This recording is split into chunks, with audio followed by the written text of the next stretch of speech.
नमस्कार, स्वागत है आप सभी का बंसल न्यूज में। मैं हूं आपके साथ नैना यादव और बुलेटिन की शुरुआत करेंगे बड़ी खबर के साथ में। इंदौर से समय की बड़ी खबर मिल रही है। सेंधवा बस कांड से जुड़ी हुई ये खबर, 3 दोषियों की फांसी की सजा को बरकरार रखा गया है। बड़ी खबर, हाईकोर्ट की इंदौर बेंच ने सजा को बरकरार रखा है।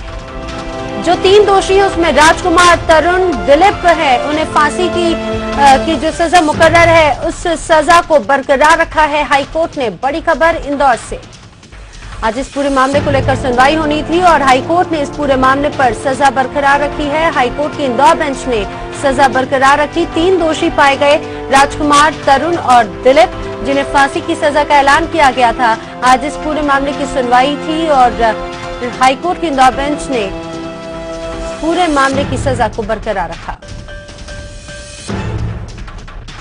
सीधे रुक करेंगे इंदौर का, जहां से हमारे संवाददाता पुनीत विजयवर्गीय हमारे साथ में जुड़ रखे हैं। पुनीत, आज सुनवाई हुई और सजा बरकरार, यानी कि ये कहा जा सकता है कि जो आरोपी हैं अब उन्हें फांसी की जो सजा है अब वो बरकरार है।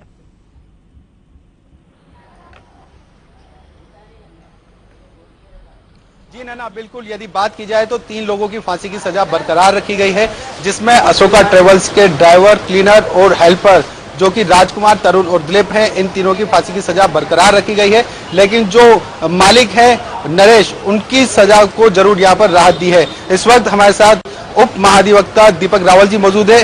पूरे केस को उन्होंने ही हैंडल किया है, उन्हीं से बात करेंगे। सर, बड़ा डिसीजन आज इंदौर खंडपीठ से लिया गया है, किस तरह का डिसीजन हुआ है सर? बड़ा डिसीजन इसी रूप में कह सकते हैं, क्योंकि इसमें कई लोगों की हत्या हुई है। काफी लोग, 19 लोग लगभग उसमें मरे थे और इतने बड़े विभत्स अपराध था, वो घृणित अपराध था, जिसको कि आप रेयर टू रेयर की श्रेणी में माना जाता है। और ऐसे अपराध में फैसला आना काफी दिनों से उसका इंतजार था और उसमें जो फैसला आया है वो स्वागत योग्य है। अब उसमें चूंकि अभी उसकी प्रति हमको प्राप्त नहीं हुई है, उसका अवलोकन किया गया है और उससे उन 3 लोगों की अपील, जिनको फांसी नीचे की न्यायालय द्वारा दी गई थी, उनकी फांसी को बरकरार रखा गया है। और जो बस मालिक थे नरेश कुमार, उनको जो एक्विटल किया गया है 302 के अपराध से, और 302 120 बी के अपराध से, उसमें षड्यंत्र में वो आरोपी थे, उससे एक्विटल किया गया। उसके खिलाफ अब निर्णय देखने के बाद उसमें उचित निर्णय लिया जाएगा। सर, 62 लाख रुपए का अर्थदंड भी लगाया गया था नरेश पर, अब उस अर्थदंड का क्या होगा? क्योंकि आरोपी को जो नीचे से सजा दी गई थी उसको, उस जजमेंट को निरस्त कर दिया गया है, अपास्त किया गया है। ऐसी स्थिति में वो अर्थदंड से भी मुक्त हुआ है। उस पर भी अब आगे शासन को निर्णय लेना हो क्या करना है।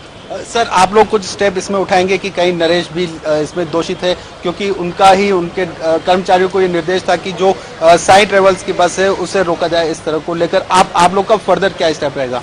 जो नीचे की न्यायालय ने भी जो माना था और हम लोगों ने भी जो बहस की थी नरेश कुमार के लिए पर्टिकुलर, उसमें यही किया था, क्योंकि वो बेनिफिशियरी था, उस बस को बिना परमिट के चलने से जो फायदा हो रहा था उसका सब लाभ उसी को जाता था। और ऐसा कुछ गवाहों के बयानों में आया भी है कि उसने बोल रखा था अपने ड्राइवर क्लीनर से कि जो भी हो सब निपट लेंगे, चिंता मत करना। और उस चूंकि अपराध में कहीं ना कहीं ऐसा हम लोगों को भी लग रहा था और था कि 120 का एक्यूज हो सकता है, उसकी इसी पर हमने बहस भी की थी। अब चूंकि निर्णय अभी पूरी तरीके से देखा नहीं गया है, सर्टिफाइड कॉपी आने के बाद उस पर निर्णय लिया जाएगा कि वो अपील करना चाहिए या नहीं करना चाहिए। तो ये पूरा मामला सामने आया है नैना। 21 अगस्त 2011 की यह घटना थी, जब अशोका ट्रेवल्स की बस को 3 लोगों ने, तरुण, दिलीप और राजकुमार, जो कि अशोका ट्रेवल्स के कर्मचारी थे, इन तीनों ने मिलकर साई ट्रेवल्स की बस को सेंधवा बस स्टैंड से थोड़ी ही दूर राजसमंद बैरियर के नजदीक पेट्रोल डालकर आग लगा दी थी, जिसमें 19 लोगों की मौत हुई थी, जबकि कई सारे लोग घायल हुए थे। इस मामले में लंबे समय से बहस चलती आई थी। 13 सितंबर 2013 को बड़वानी कोर्ट ने यह सजा मुकर्रर की थी, जिसमें 3 लोगों को फांसी की सजा, जबकि बस मालिक नरेश को उम्र कैद की सजा, साथ में 62 लाख रुपए का अर्थदंड सुनाया गया था। उसके बाद से ये पूरा मामला इंदौर हाईकोर्ट में चल रहा था। इस पर कई बार सुनवाई हुई, 3 से 4 बार इसमें बहस हुई। आज वो फैसला आया है। दरअसल फैसला तो 7 दिन पहले दे दिया गया था, लेकिन इस फैसले को सुरक्षित रखा गया था और आज ये फैसला आया है, जिसमें तीनों लोगों की फांसी बरकरार रखी गई है, जबकि नरेश को यहाँ पर राहत मिली है। नैना जी बिल्कुल, जानकारी के लिए धन्यवाद पुनीत। तो इस पूरे मामले में 3 जो आरोपी हैं उनकी फांसी की सजा को बरकरार रखा गया है, लेकिन जो ट्रैवल्स मालिक था उससे उसकी सजा जरूर यहाँ पर उसे राहत दी गई है, कहा जा सकता है। दोषियों में राजकुमार, तरुण और दिलीप, जो कि ड्राइवर, क्लीनर और हेल्पर के रूप में इस दौरान मौजूद थे। 21 अगस्त 2010 का ये पूरा मामला था।